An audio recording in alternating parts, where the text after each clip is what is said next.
दोस्तों आज की ये जो रुला देने वाली घटना है वो एक अफसर बनी लड़की की है। जी हाँ, यही कोई तकरीबन सुबह के 9 बज रहे थे। एक लड़की जिसका नाम नव्या था चाय का स्टॉल खोलती है। ऑफिस दफ्तर जाने वाले लोग उसके चाय के स्टॉल से ही चाय पिया करते थे क्योंकि उसके पिता चाय बहुत अच्छी बनाते थे। यह चाय का स्टॉल जो है वो मेन रोड के गली से सटा हुआ था जहां अक्सर लोग आया जाया करते थे। एक दिन उसके पिता को नोटिस मिलता है कि यहां से चाय की दुकान 1 महीने के अंदर हटा लो, नहीं तो उचित कार्रवाई होगी। नव्या स्कूल गई थी। अभी वह 10th क्लास में थी। 10th क्लास की पढ़ाई कर रही थी। नव्या पढ़ने में बहुत अच्छी स्टूडेंट थी और वह बड़ी होकर आईएएस बनना चाहती थी। इसके पीछे एक कारण था क्योंकि जब उसके पिता स्टॉल लगाते थे तो कुछ पुलिस कांस्टेबल चाय पीकर कहते थे कि पैसे कल दे दूंगा। ऐसे वे 1-2 दिन के अंतर पर करते ही रहते थे, लेकिन पैसे जो है कभी नहीं देते थे। यही कारण था कि नव्या आईपीएस बनकर ये करप्शन खत्म करना चाहती थी। लेकिन पैसों के अभाव में उसे कभी कभी लगता था कि शायद वह आईपीएस नहीं बन पाएगी। लेकिन जब भी वो जो है नव्या अपने पिताजी को चाय बनाते हुए देखती तो वह सोचती कि चाहे कुछ भी हो जाए, मुझे हार नहीं माननी है। लेकिन जब वह नोटिस नव्या पढ़ती है तो उसकी आंखों में आंसू आ जाते हैं, जो कि उसके पिता लगभग 1 दशक से उसी जगह चाय बेचा करते हैं।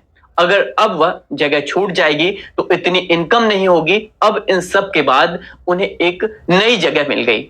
वह जगह मार्केट से बाहर की थी। यहाँ कई घंटों के बाद 2-4 लोग ही दिखते थे। अब उनकी जो इनकम थी वो कम हो गई। ऐसे ही 2 साल बीत जाते हैं, लेकिन उसके स्टॉल से कोई ज्यादा इनकम नहीं हो पाती है।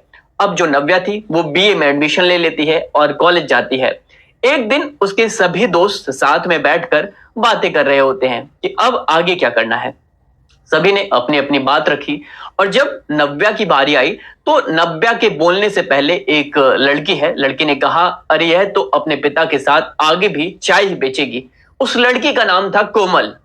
दरअसल कोमल को पता था नव्या यूपीएससी की तैयारी करेगी और नव्या अपने दोस्तों में पढ़ने में सबसे अच्छी थी। यही कारण था कि कोमल उससे जलन करती थी और आए दिन उसे कुछ ना कुछ सुनाया करती थी। लेकिन नव्या उसकी बातों को दिल से नहीं लगाती है। जब नव्या ने अपने पिता से कहा कि पिताजी मुझे यूपीएससी की तैयारी करनी है और पैसे चाहिए जिससे बुक खरीद सकूं, फिर जो उसके पिता है कहते हैं, बेटे तू तो घर के हालात जो है वो जानते हैं, मेरे पास कुल 2 से 3 हजार रुपए ही है, किसी तरह उसका खर्च घर चल पाता है। मेरे पास तो जमीन भी नहीं है उसे बेचकर जिससे तेरी तैयारी करा सकूं। तू बड़े बड़े सपने देखना बंद कर दे, मेरी औकात नहीं है कि तेरी तैयारी करा सकूं। अब नव्या कमरे में जाकर कोमल की बातों को सोचकर रोती है। फिर वह अगले दिन कॉलेज से घर आ रही होती है तो उसकी जो नजर है वो एक एडवर्टीजमेंट पर पड़ती है। उसमें लिखा होता है कि सिर्फ 12वीं पास एक लड़की की जरूरत है कपड़े की शॉप पर हेल्पर के लिए। वह घर ना जाकर सीधा उसी शॉप पर पहुंच जाती है और बातें करती है कि उसे जॉब चाहिए। उसे अगले दिन से वहां आने को कह दिया जाता है। उसका बीए फाइनल ईयर था। वह अगले दिन से शॉप पर जाना शुरू कर देती है। जैसे ही 20 से 25 दिन पूरे होते हैं वह दुकानदार उसकी गरीबी का फायदा उठाते हुए उस पर चोरी का आरोप लगा देता है। कहता है इसने शाम को 30,000 रुपए चुरा लिए हैं। नव्या यह सुनते ही रोने लगती है। वह नव्या को धमकी देता है कि तुम मेरे 30,000 रुपए नहीं लाई तो मैं पुलिस बुला दूंगा। वह रोते हुए दुकान के ओनर से कहती है कि सर मैंने पैसे नहीं चुराए, आप कैमरे की रिकॉर्डिंग चेक कर लो और कैश काउंटर पर भी मैं नहीं जाती हूं, आपको कोई गलत फहमी हुई है। फिर वह कहता है कि तुम यहां से चली जाओ और आज से यहां नजर मत आना, और कहता है सैलरी की बारे में जो है वो सोचना मत। उसे वहां से बेइज्जत करके भगा दिया जाता है। वह रोते हुए घर चली आती है और अपने पिता से बताती है, लेकिन इन सब के बाद भी वह हार नहीं मानती है। वह बीए फाइनल ईयर पास हो जाती है। उसके पास जो है किताबों के खरीदने के लिए पैसे नहीं होते जिससे वह तैयारी शुरू कर सके। एक दिन मार्केट में उसकी दोस्त कोमल मिली, वही कोमल। वह नव्या से पूछी, और नव्या क्या चल रहा है, अभी तैयारी सही से हो रही है? टोंट के रूप में, मैं तो एसएससी की तैयारी कर रही हूँ, तू बता तेरी तैयारी जो है वो कैसी चल रही है? नव्या कहती है यार कहाँ यूपीएससी की तैयारी हो पाएगी, और ये भी कहती है जो मेरे पिताजी हैं उनके पास इतने पैसे नहीं है कि मैं तैयारी शुरू कर सकूं। फिर कोमल कहती है मैंने तुझसे पहले ही कहा था जो, लेकिन तू ये समझी नहीं थी कि तुझसे नहीं हो पाएगा, कहाँ इन सब के चक्करों में फंस गई। तो अपने पिता के काम में हाथ बटा और कहीं शादी कर ले, तैयारी हम जैसे लोग ही कर पाते हैं। इस तरह के वर्ड्स यूज करती है। इसमें पैसे बहुत लगते हैं, झूठ सपने देखना बंद कर दे, काम कर, शादी करके लिए पैसे इकट्ठा कर, और इतना कहकर चली जाती है। इतना सुनने के बाद नव्या की आंखों में आंसू आ जाते हैं, लेकिन इस बार वह जो है रोती नहीं है। वह अब अपने बीए की डिग्री लेकर ऑफिस ऑफिस और दुकान दुकान जाती है, जिससे उसे कहीं जॉब मिल सके। कुछ महीने बीत जाते हैं। इसके बाद उसे एक प्राइवेट ऑफिस में चाय बनाने का काम मिल जाता है। यह जॉब उसे बहुत रिक्वेस्ट करने पर मिली, क्योंकि उन्हें एक ऑफिस बॉय की जरूरत थी। उसकी महीने की सैलरी 7,000 रुपए थी। महीना पूरा होता है और उसे सैलरी मिलती है। उसमें से वह 2 से 3 हजार की कुछ किताबें और नोट्स खरीदती है। 1-2 महीने बीतते हैं तो फिर उसे कोमल मिलती है। अब कोमल कहती है कि और कलेक्टर साहिबा, क्या हाल है? नव्या जो है, नव्या को ऑफिस जाने में देरी हो रही थी। तो वो कहती है नव्या कि मुझे ऑफिस जाने में देरी हो रही है, बात करने के लिए मेरे पास टाइम नहीं है। कोमल कहती है, कौन सा काम करती है तू, तेरे पास टाइम नहीं है? जो तू प्रधानमंत्री हो गई है क्या? नव्या कहती है, मैं कैंटीन में जॉब करती हूं। इतना सुनते ही कोमल हंसने लगती है और हंसते हुए कहती है, अब तुम अपनी सही जगह पहुंच चुकी हो, शुक्र है तेरा आईएएस का नशा उतर गया है। वह चली वहां से जो है चली जाती है और नव्या की दूसरी दोस्त कहती है, नव्या तू इसे डांटा क्यों नहीं करती? फिर नव्या कहती है, यार मैं इसे आईपीएस बनकर दिखाऊंगी, मैं बोलकर नहीं करके दिखाऊंगी। फिर वह ऑफिस चली जाती है और उसे जॉब भी जो है समय मिलता है, जब भी जॉब का उसे ऑफिस से जब भी समय मिलता है वो पढ़ाई शुरू करती है। ऐसे करते करते 1 साल बीत जाते हैं और यूपीएससी का जो प्री एग्जाम है वो देती है। वो उसमें पास हो जाती है प्रीलिम्स में। लेकिन नव्या का जो ऑप्शनल सब्जेक्ट हिंदी साहित्य था वह थोड़ा कमजोर रहता है, क्योंकि वह सेल्फ स्टडी की थी। उसे डर था कि कहीं मेंस में वो जो नव्या है वो फेल ना हो जाए। वह मेंस का एग्जाम देती है और कुछ महीने बाद जो है रिजल्ट आता है, लेकिन वह उसमें पास नहीं हो पाई।